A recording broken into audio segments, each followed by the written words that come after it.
welcome to Declutter Me, a podcast about organizing and decluttering your life. This is episode 15, and hello again, Shelina. Hello, how are you doing? I'm good. How are you bracing the heat this week? It's a bit too hot for me, but, you know, one must carry on. Wow. Yes, very British. What is our topic for this week? This week, let's talk about minimalism. That almost doesn't sound like a good thing.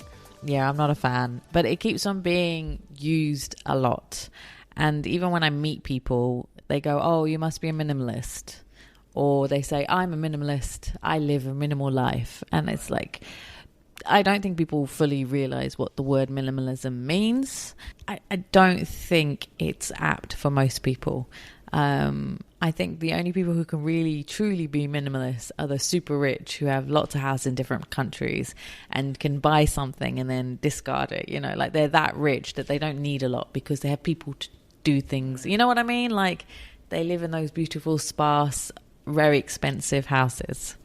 Right. So I think, well, we'll see how it goes, but I think it's more about redefining what that's supposed to mean and whether it actually does really apply to people as opposed to just saying, oh, I'm minimalist because, I don't know, I have like 5 things instead of 20 and that, you know, and sort of trying to understand really what that is.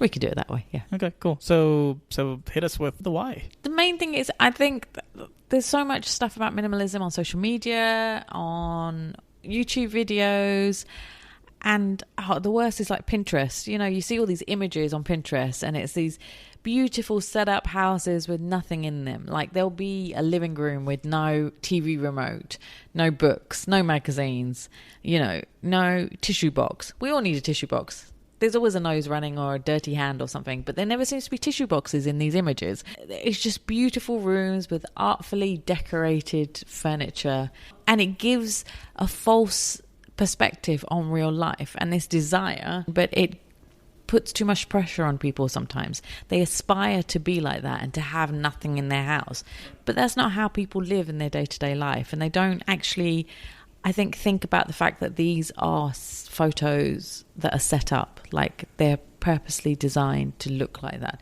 So I think people feel like a failure, like if they don't meet those standards, a lot of people. And because it's becoming such a cool term, it's causing more distress to people. The other big thing is that like there's these programs about, or YouTube videos, email alerts for how to be a minimalist in 30 days. And they expect you to get rid of everything in your life. And I think that is too much. Like there has to be a balance between hoarding and being a minimalist. So I think what you're getting at though is sort of this like very idealistic scenario of minimalism that gets showcased quite a lot, right?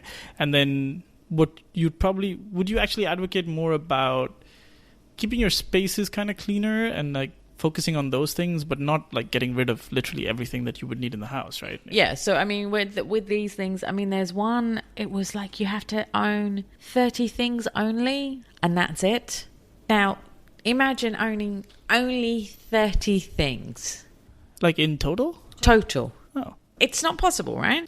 To have that pressure on you to only own 30 things. I mean, the people who follow this, they'll read it and go, oh my God, yes, I think that will happen. I will be able to do that. And then when they don't reach that benchmark, they feel like a failure. And that's my worry with minimalism, that it's creating this desire and they're not able to reach that kind of milestone of being owning only 30 things. So you said like, you know, you're talking about like a balance between like outright hoarding and then like total minimalism where there are no tissue boxes in the house because like that's one too many things and like the tissue box like got dumped off the priority list or something like that, right? Like that's not realistic, obviously. So what would be a better approach to sort of trying to maintain that balance? It's like it's also a human tendency. It's like you see something, I mean, and we've talked about this on many episodes, right? Sometimes you just pick something up because it's like a really good deal, not because necessarily you need it. We've talked a little bit about decluttering when you buy and like being careful about stacking too much. We also have to understand that there's a lot of history. Like when someone decides to do something, like if someone decides today that they want to approach like a slightly more minimalistic lifestyle, you know, today already they may be sitting on a backlog of a ton of stuff that needs to be like cleaned up and stuff like that. So how do you go about approaching that? Instead of going, I'm going to get rid of everything and only have 30 things, and you know, deciding one day that that's going to happen, do it gradually. You can't do everything in one go. You've like got to that point. you know, you've got this much stuff and it's taken days or months or years to get to that point. So you can't expect to get rid of everything in one day and be a minute, in 30 days. You know what I mean? So start looking at what you have in different sections. So look at your lounge area and see what you have. Do you need all those old magazines, like especially, I suppose, Time Out? Do you need it from 2016? Other things are, like, don't deprive yourself, but buy in moderation. So instead of buying 5 pairs of shoes, just buy 1 pair.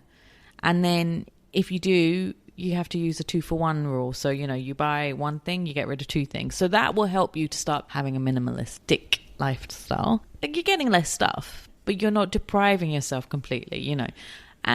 And then another way, spend wisely. So only spend on what you need to buy. You don't need to buy 30 things from like Primark or H&M. You could just buy 1 quality piece for the same amount of money that you spent on 30 things. You know what I mean? I say 30 a lot, but and think about what makes you happy. So if you're not happy with all your stuff, why don't you go have more experiences? So I like going to the movies. I love watching movies. So I will spend a lot of my money on going to the movies every week. And that's an experience, and that's something, and I go with friends, so that's an enjoyable experience with friends and family. So do things like that. I think, you know, if you want to jump off planes, that's an experience. That's a bit better than having lots of stuff. So change your mindset in that way. Instead of thinking, I want to get rid of everything and I want to live like a minimalist and have nothing in my life, par it down. Just start paring down your life instead. Cool. Awesome. Is there anything else you feel like people should be wary of when, like, they started this minimalistic idea rather than... Don't stress yourself about it. I think that's the thing that people do, that they see all these articles about it and think, I can do this. And then if they don't reach that milestone, they get upset and stressed and despondent. Like, don't, you know, just think that it's an ideal. And not everyone can reach an ideal. You know, there has to be a lot of plastic surgery normally involved to get to an ideal, you know. But I think that's the best way to think about it. So, par down. I am always up for a decluttering, obviously, but not declutter to the point where you don't have anything, because you do need a few things.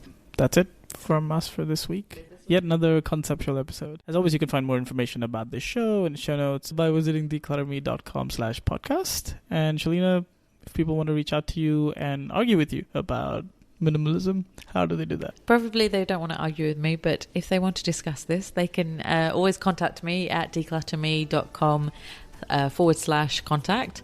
And I'd be happy to discuss that with them, or even help them declutter their life so that they're getting a bit more minimalistic in their life. Awesome. Well, that's it from us from this week. Bye. Bye.